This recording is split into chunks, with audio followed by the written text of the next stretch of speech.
আজকে আমি 4টা ডিমের কেক বানাবো। তো এখন আমি 4টা ডিমের কুসুম এবং সাদা অংশগুলো আলাদা করে নেব একটা বাটিতে। দেখতেই পাচ্ছেন আমি ডিমের সাদা অংশ এবং ডিমের কুসুম দুটোটা আলাদা করে নিয়েছি। এবার আমি এটার মধ্যে বাড়ি বাড়ি করে 1/3 কাপ চিনির একটু একটু দিয়ে বিট করে নিব।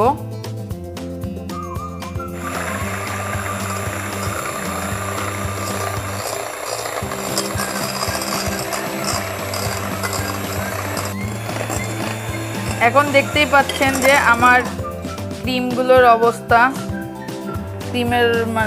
ডিমের সাদা অংশ কিভাবে শক্ত হয়ে গেছে। এটা এখন আপনারা পরীক্ষা করেও দেখতে পারেন যেভাবে উল্টায় যেটা পড়ে কিনা। দেখতেই পাচ্ছেন এটা পড়তেছে না। সো আমার ডিমের সাদা অংশ ফ্যাটারটা ভালো হয়েছে। এবার এর মধ্যে আমি ডিমের কুসুম দুইটা করে দিয়ে দিব।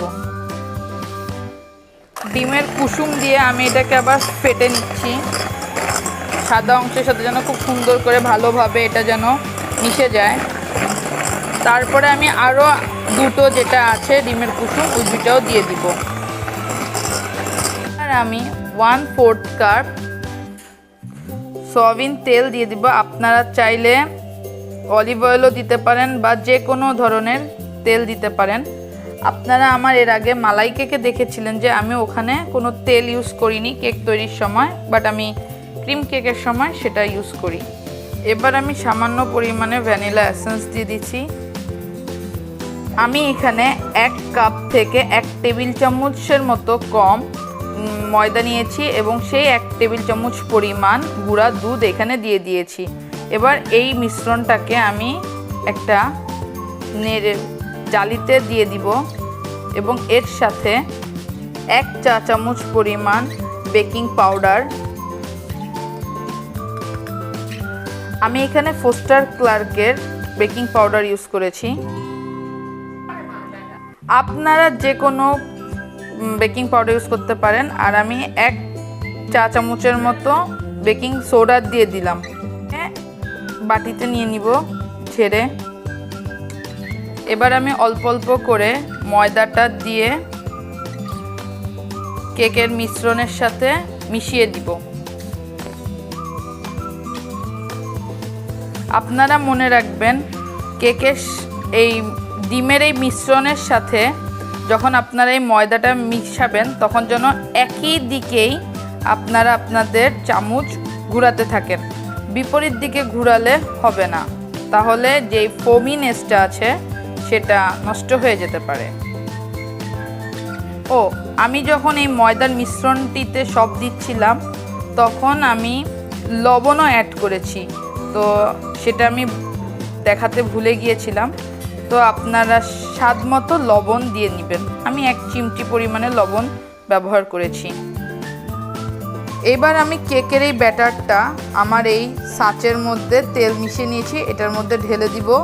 ঢেলে দিয়ে আমি ওভেনে দিয়ে দিব। আমি 5 মিনিটের জন্য 200 ডিগ্রি সেলসিয়াসে ওভেনকে আগে প্রিহিট করে নিয়েছি।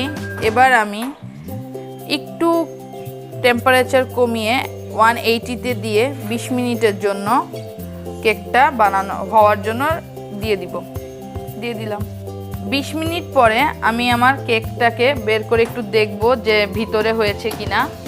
যদি না হয় তাহলে আমি আরও 5-10 মিনিটের জন্য দিব, আর যদি হয়ে যায় তো আলহামদুলিল্লাহ। কিছুই উঠে আসতেছে না, আপনারা দেখতে পাচ্ছেন কিনা জানি না। দেখুন একদম ফ্রেশ, কিছুই উঠে আসে নাই। তো বোঝা যাচ্ছে যে আমার কেকটা হয়ে গেছে। এবার আমি কেকটাকে নামিয়ে ফেলবো। এখানে সুগার সিরাপটা বানিয়ে নিচ্ছি।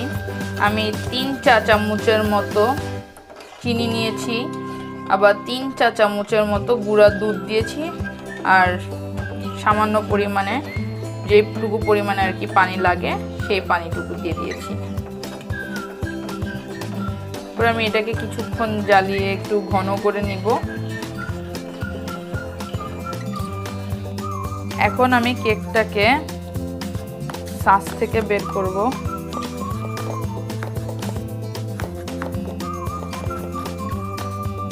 থেকে নামিয়ে ফেলেছি। তো আমার কেকটা দেখতেই পাচ্ছেন মাশাআল্লাহ অনেক সফট হয়েছে। তো আমি এই কেকটাকে একটু সাইজ মতো কেটে নেব।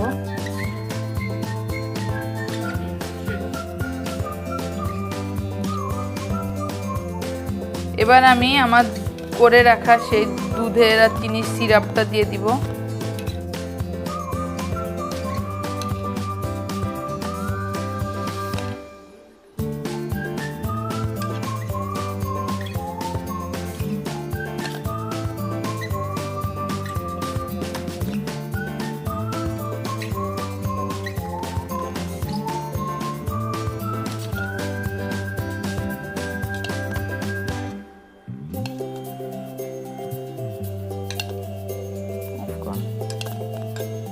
এবার আমি ক্রিমের মধ্যে 1 চা চামচ পরিমাণ গুঁড়া দুধ দিয়ে দিয়েছি এবং সাথে একটু ভ্যানিলা এসেন্সও দিয়ে দিব। আর আমি এখানে 1 কাপ পরিমাণ ক্রিম নিয়েছি। আমি ট্রপিক্যাল হুইপ ক্রিম ইউজ করেছি। আপনারা চাইলে ভিভো সহ আরও অনেক ধরনের ক্রিম আছে, আপনারা ব্র্যান্ডের ওগুলো ইউজ করতে পারেন। তো আমার দেখুন ক্রিম অলমোস্ট হয়ে গেছে। এখন হচ্ছে কিছুক্ষণ আর একটু করে আর 1-2 মিনিট করে আমি এটা কালার মিক্স করে আমি আমার কেকের মধ্যে লাগাবো। এবার আমি ক্রিম দিয়ে কেকটাকে ডেকোরেশন করা শুরু করে দিয়েছি। প্রথমে আমি এভাবে লেয়ার দিয়েছি। যেহেতু আমার কেক প্লেটটা নাই, কেক যেটার উপর রাখে, তাই আমি আমার পিৎজা প্যানের উপরে করেছি। এবার আমি ক্রিমটা প্রথম লেয়ারের পরে ক্রিম দেওয়ার পরে একটু হালকা করে গুঁড়া দুধ দিয়ে দিব।